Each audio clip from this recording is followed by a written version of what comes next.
Being at the burn clinic in San Antonio, hearing the stories, meeting the families has truly been amazing. Listen to the message of hope that each has, even though they've been through such catastrophic events.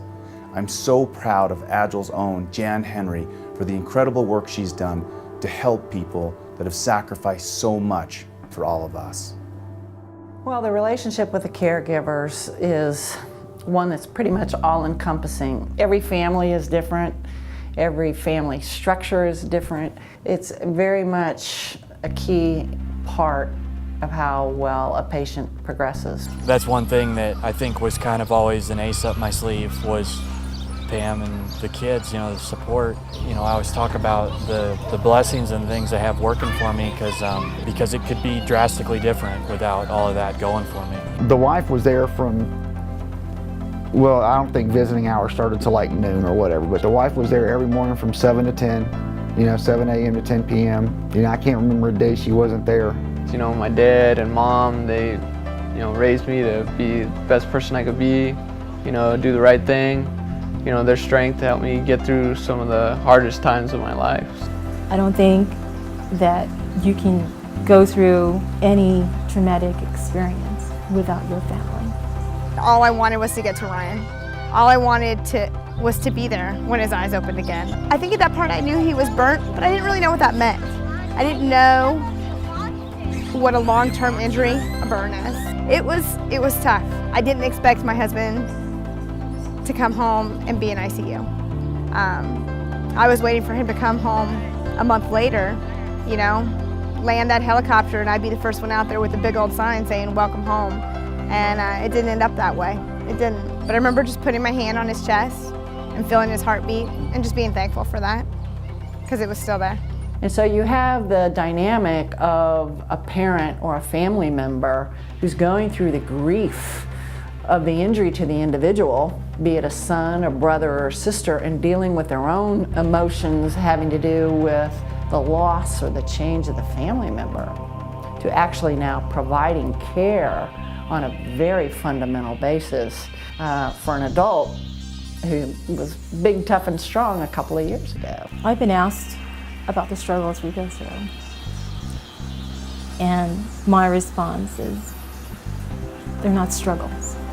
They're obstacles, and obstacles can be overcome. That's part of being in the military, putting your life in front of others. And sometimes you have to give up your rights, your life,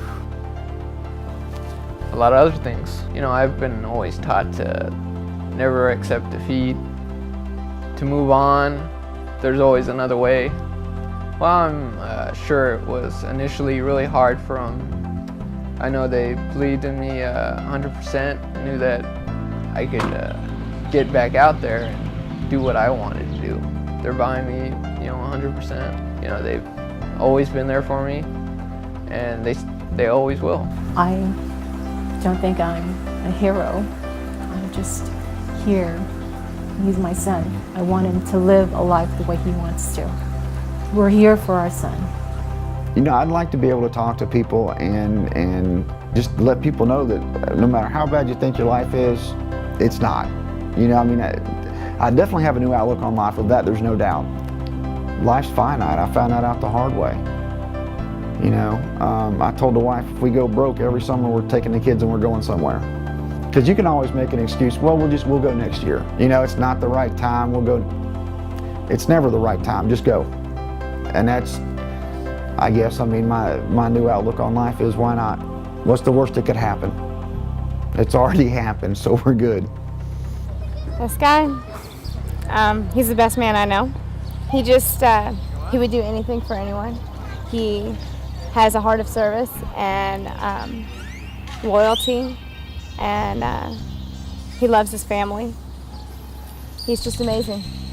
It's definitely rewarding to see people just enjoying what we have, especially when you see that is not by any means a given. It's not even a fantasy for a lot of people in other parts of the world. Even just stuff like this is just a dream. I don't even think something people could fathom in a lot of areas of the world, unfortunately. But it makes you that much more thankful that what we've sacrificed for 230 plus years, you know, is for something very, you know, very real and very meaningful and very powerful.